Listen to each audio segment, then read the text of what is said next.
ትንቢት እንደሰማ ንጉስ እንደሚሆን ሰባተኛው ንጉስ አንተነ ሲባል እንዳደገ ገና ሕፃን ሆኖ ማለት ነው። ሌላም ጊዜ ደግሞ የተጠለፈ የሱን ስልክ እንደዚህ በሶሻል ሚዲያ ሰምቻለሁ። አንዲት ነብይ ስታገለግለው ትናገረው የነበረው ነገር እንዳለ 100% ትክክለኛ ነበር። በዛን ወቅት ነው ስሰማ በቃ የሚድንበትን የሚያመልጥበትን ምን ማድረግ እንዳለበት እግዚአብሔር የተናገራትን ስትናገረው ሰምቻለሁ። ትክክለኛ ደግሞ ነብይ ናት።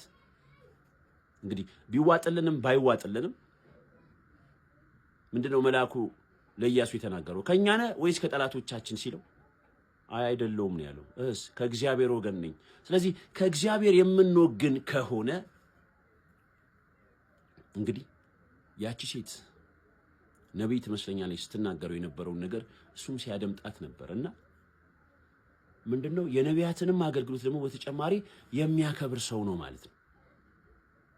ስለዚህ ስለተነገረለት እንግዲህ እሱ ፕራይም ሚኒስተር ነው። ነገር ግን ሰሙ ያለው ንግስናን ነው። አንዳንድ እንቅስቃሴዎቹን ደግሞ እኔ ስመለከት እንደ ጠቅላይ ሚኒስትር ሳይሆን እንደ ንጉስ ነው እየተመላለሰ ያለው። ምንም ሀገራችን የምትተዳደረው ወይንም የምትተዳደርበት ህገ መንግስት ንግስናን የሚፈቅድ ወይንም የሚያመለክትም ባይሆን የሱ ግን እንቅስቃሴዎችን ይሳያቸው የንጉስ ናቸው። እና ይህንን ሙሴ እንግዲህ እነኚህ ሰዎች ወስደው ለአብይ ሲሰጡት አብይ እርግጠኛ ነኝ ያውቃል፣ አይሸወድላቸውም። ነገር ግን ሐሳባቸው ምንድነው? እነሱ ያሰቡት ሐሳብ አለ የሆነ በሱ ደረጃ ወይንም እሱ ብቻ ሊፈጽመው የሚችል ነገር የሱን ስልጣን የሱን ዘመን ተጠቅመው እንዲፈጽምላቸው እሱን ለማስፈጸም የፈለጉት ነገር ስለነበረ ምን ብለውታል? ሙሴ ነህ ብለውታል።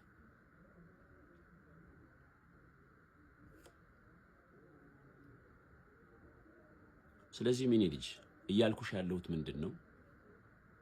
ከዚህ ትውልድ የልቡን ምክር ሐሳቡን ሰውሮ ነገር ግን ትውልዱን እየነዳ ያለውን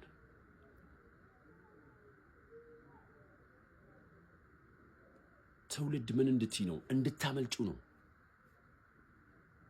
እንድታመልጠው ነው። የኔ ልጅ ምን አድርጌ ካልከኝ 2ም 3ም 4ም ከዛም በላይ ልክ ተመሳሳይ ክንፎች ያሏቸው እርግቦች አንድነት ይበራሉ ተብሎ እንደተጻፈ ማለት ነው። እንዳንተ አይነት ሐሳብ ያላቸውን ልጆች የእግዚአብሔርን ፈቃድ ሳይጨመርበት ሳይጎድል ከፍም ዝቅም ሳይል እግዚአብሔር የሚፈልገውን ፈቃዱን ሰምተ ለማድረግ እንድትነሳ ልክ ትውልዱን እያጠፉ ያሉት መሪዎች ይህን ትውልድ የሚመሩ አይደለም የሚለው ይህን ህዝብ የሚመሩ ያስተዋቸዋል አለ ኢሳይያስ። ተመሪዎቹ ምን ይላሉ? ይጠፋሉ። አብረህ እንዳትጠፋ ይህንን ትውልድ የሚመሩት ሰዎች ከሚመሩት ህዝብ ጋር እነሱን ከሚከተል ህዝብ ጋር አብረህ ምን እንዳትጠፋ እንዳትስት ምን እንድትል ነው ማለት ነው? እንድትተርፍ እናም ያንተን ትውልድ ደግሞ እንድታተርፍ ማለት ነው።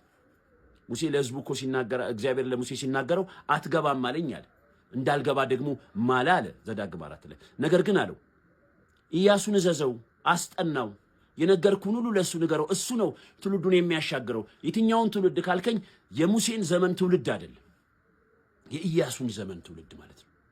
የግራና የቀኛቸውን አያውቁም ያላችኋቸው ልጆቻችሁ እኮ ነው የሚላቸው። ለምርኮ ይሆናሉ ያላችኋቸው ሕፃናቶቻችሁ፣ መልካሙን ከክፉ መለየት የማይችሉ ልጆቻችሁ እነርሱ ምን ይላሉ አለ? ይገባሉ። ለእነርሱ ነው ምድሪቱን የምሰጣት። ስለዚህ ለኢያሱ ንገረው፣ እዘዘው። እና ሜኔ ልጅ ከዚህ ትውልድ ጋር አብረህ እንዳትጠፋ። አንተ የሚቀጥለው ትውልድ ነው። ጌታ ይመስገን። ምን እንድትል ነው? የሚመሳሰሉ ልጆች ፈልገ የሚያስፈልግህን ወጪ የሚያስከፍልሽን ዋጋ ከፍለሽ ምን እንድትይ ነው? መሰዊያ እንድታዘጋጅ፣ እግዚአብሔር የሚጠየቅበት ስፍራ እንድትሰሪ። ይሄ ትውልድ ሞቲቭ እንደነገርኩሽ ነው አይደለም? የማያውቀውን የማያስተውለውን ህዝብ ቀርቶ መሪውን እንኳን ሳይቀር እንደዚህ የሚሸነግል ነው። ለምን? በድብቅ ላለው ዓላማው ማለት ነው። የሆነን ህዝብ ለማጥፋት ከምድር ላይ ለመደምሰስ ለበቀሉ ሲነሳ ማለት ነው።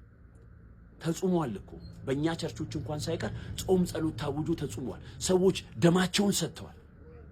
ያን እንዲጠፋ የተፈለገውን ትውልድ ከምድረ ገጽ ለመጥረግ የታሰበበትን ማለት ነው። አንድን ትውልድ፣ አንድን ህዝብ፣ አንድን ቋንቋ፣ አንድን ነገድ ለማጥፋት የሚነሳ የሆነ እንቅስቃሴ ካየሽ ያ የክርስቶስ ተቃዋሚ ነው። የክርስቶስ ተቃዋሚ እንደዛ ነው የሚያደርገው። የሚወጣበትን ያ እሱን የሚቃረን ጉልበት የሚነሳበትን ዘር የሚወጣበትን ምንድነው መሰለሽ የሚያደርገው? ሙሉ ዘሩን ነው ከቦ ምን የሚለው የሚያጠፋው የሚያስወግደው። ካልዛ እፎ አይልም። ወይንም የዛን ዘመን ነገር ማለት ነው። ልክ ሄሮድስ እንዳደረገው ወይንም ደግሞ ከዛ በፊት የነበሩት የግብጽ መሪዎች ፈርዖን እንዳደረገው ማለት ነው። እንደዛ ነው።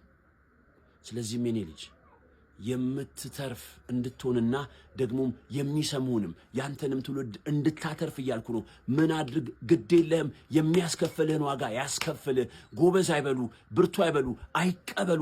እነሱ እነማን ናቸው? ምንድነው የሚያደርጉት ካልከኝ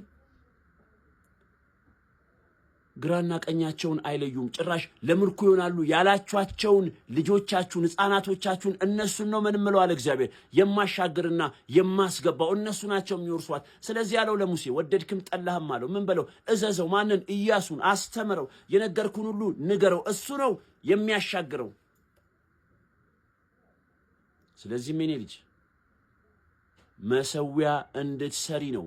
መሰዊያ እንድትሰራ ነው። ምን እንዳትል? አብረህ እንዳትጠፋ